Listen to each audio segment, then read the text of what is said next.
Today we're going to pick up with some concepts of westward expansion, some regional differences along the way, and basically how our country continued to split up following the War of 1812. Right? The big theme here, you're going to want to have that word in your mind. It's known as sectionalism. All right, the breakup of North and South in our country. And this picture really tells a good story here. All right. There's a whole lot going on in this picture. All right. So something I'm going to be having you do at a later date here is kind of analyzing this picture. Take a look at what's going on. What do you see here in this picture? And how does this resemble or portray, is a better way of putting this, how does this portray America as our country continues to move west? You're going to see this picture, and you're going to see another picture when we get into Manifest Destiny later on this next week. Okay. For the meantime here, I just want to focus on a couple things for today before we branch off into a little group activity we're going to be doing the rest of the period. All right. So why did our country start to split up? Okay. What were some of the main reasons that you're going to have to know for a Unit 1 test and be able to explain why North and South continue to further and further separate as we go on through the 1800s leading into the Civil War in 1861. Okay, so first what I want you to point out here is slavery is the big elephant in the room here. All right, slavery continued into the 1800s despite an already growing Northern opposition. Northern states continued to ban slavery while Southern states continued to grow slavery. Right, and we had the Northwest Ordinance of 1787. I mentioned that little area the other day when I was introducing the Louisiana Purchase. That was Northwest Territory, right where we're at right now. Okay, Illinois, Indiana, Ohio, Michigan, and Wisconsin were all part of that Northwest Ordinance of 1787. It was land that we gained west of the Appalachian Mountains. Okay, which remember our country was kind of confined to that Appalachian Mountain range for a long period of time. All right, starting with the 13 colonies under British control. Okay, so moving west of the Appalachian Mountains, that was a big deal. Okay, and that continued to be a big deal as we became our own country in the 1780s. Obviously, talking last week with the Louisiana Purchase, getting all that land west of the Mississippi River, an even bigger deal. So when you think of 1787, we're talking about 16 years before that Louisiana Purchase. Getting that large chunk of land in the Great Lakes region was a big deal. Okay, North opposed to slavery. South was for slavery. Okay, that's something that's going to be entrenched in our society here in the 1800s. Okay, slavery unfortunately became the Southern way of life. It was a big economic booster. The South relied so much on slavery that they feared that their economy would cripple if slavery was ever lost. So before we even got into the real big debates between North and South on the topic of slavery, the South already realized and knew how important slavery was in or for their economy and how much it was entrenched.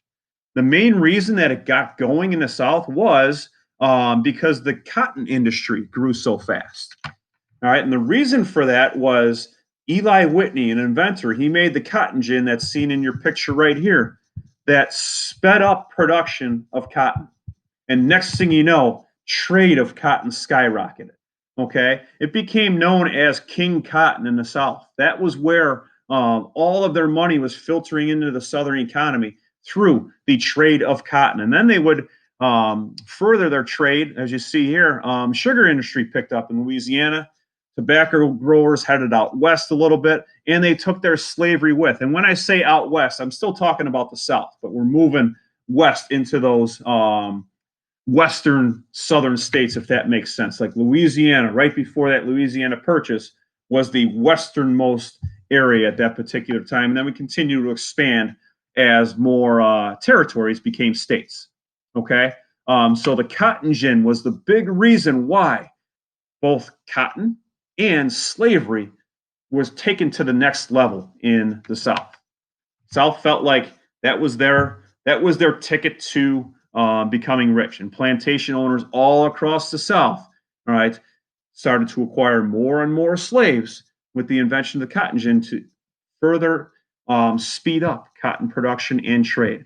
The faster cotton went out, the more money that came back to the colonies via trade, via plantation owners in the South, I should say, and the rest is really history with the takeoff of slavery. Okay, we'll talk more about the morality of slavery in future lessons. This is just to get you the idea of why North and South continue to grow apart, and it really did start with slavery. Okay, so that extension of slavery. How did we get to the point where slavery continued to expand? All right, so you have your free society to the north, your slave society to the south. That continued to move west as we acquired more land. As you see in that picture right there, there's our Louisiana Purchase, everything west of the Mississippi River. Here is our Northwest Ordinance territories. Okay, that eventually became states. There's our clear cutoff between your slave states and your northern states. Okay, we'll talk about these states here in the middle when we get a little bit more to the Civil War. Some helped out the north, some helped out the south. All right, they were kind of that little buffer zone between north and south, just a little bit. Okay, but in 1810, the United States had 10 free states and 10 slave states. All right, and that's important. Think back to government. We talk about representation in Congress. That's a big key element for states. You want to have as much representation in Congress as you can. Okay, and with us being 10 free states and 10 slave states, the free states couldn't control the agenda, and the slave states couldn't control the agenda. Okay, so there was an equal balance of heads, steady heads, if you want to call it that, in Congress. There was not going to be tyranny of the majority, say free states or slave states. And what I mean by that is one group basically controlling things because there's more of them than the other group. Okay, Illinois is part of this. Illinois became the 11th free state in 1818, and our neighbor to the southwest, Missouri, should be the 11th free state, right? That was the thinking. We got to keep balance of power equal. Okay, Southern senators would block that bill, though. Okay, allowing Alabama further into the heart of the South to become the 11th slave state in 1818. So there's 2 years of debate here. What do we do with this Missouri territory? Okay, and it's known as the Missouri Compromise. It was sponsored by Senator Henry Clay. All right, and what he said was, we're going to go way off the grid here. We're going to kind of keep things sectionally here based on the map. Maine, way up in the northeast, is going to be admitted as the 12th free state. The Missouri Territory will be admitted as the 12th slave state. Therefore, we keep that equal balance of power in Congress. The rest of the Louisiana Purchase, that large area of land right here, is going to be split at this line. It's called the 3630 North Latitude Line. South of this line, going west, would be all slave territory. So all in here. North of this line would be all free territory. And you can kind of see here, all right, remember, going back to our lesson earlier in the week, Thomas Jefferson envisioned going from coast to coast. He purchased Louisiana Purchase. We wouldn't make it coast to coast until later on. Okay, we have Spanish Mexico out here. We have some territory up here in the Northwest that's occupied by the U.S. and Britain, but it's not inhabited too much yet. So this 3630 line, any future expansion of the United States, any states that would be added, south of that line would be slaves, north of that line would be free states. Slave states, free states. Okay, that's what was known as the Missouri Compromise. Basically, all that did for the time being was satisfy the two groups, North and South, for that time.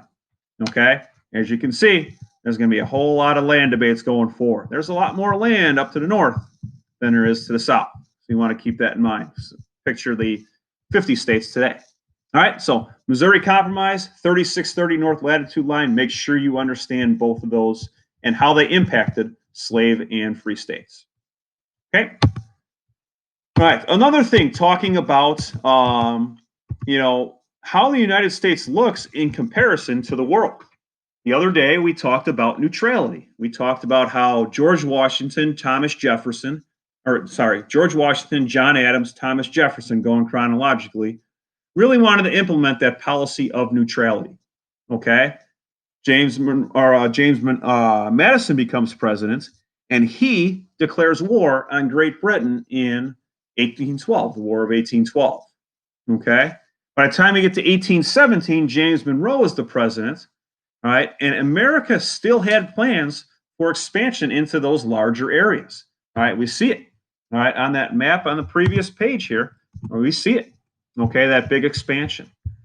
However, James Monroe did not want to interfere with any, or did not want any interference from European countries in this expansion.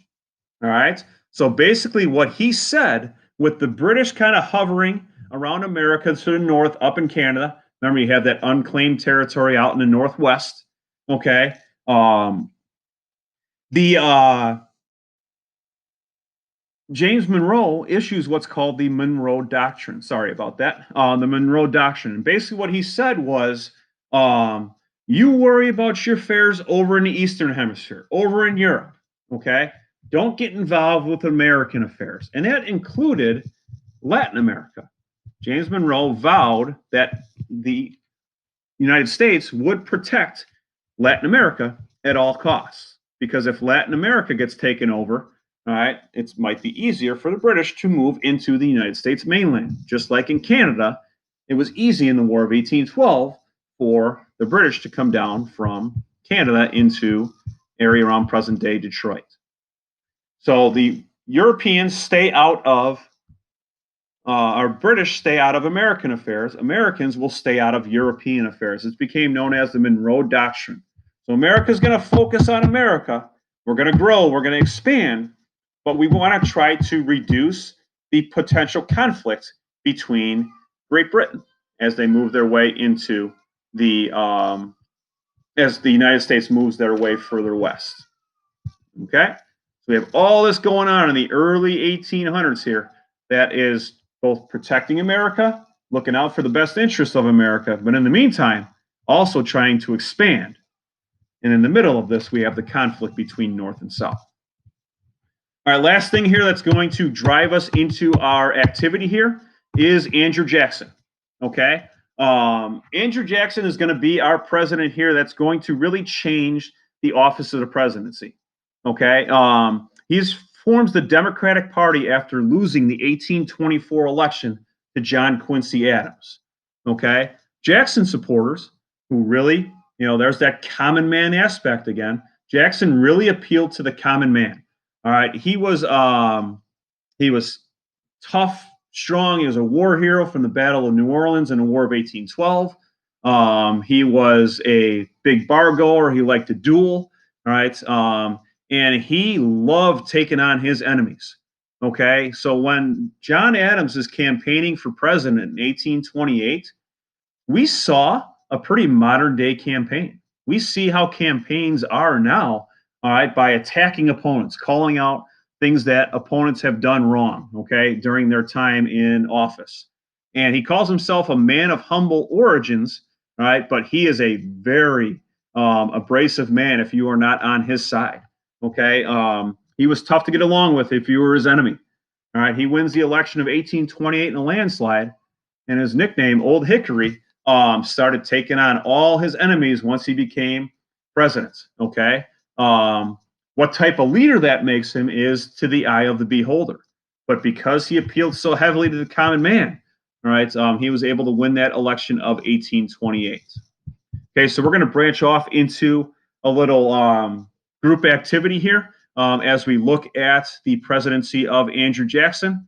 All right, so this will kind of conclude our little westward expansion and what's going on in our country from a presidential standpoint as well, with Monroe, John Quincy Adams, and now Andrew Jackson. Okay. If you have any questions, please feel free to let me know before we transition on into our activity.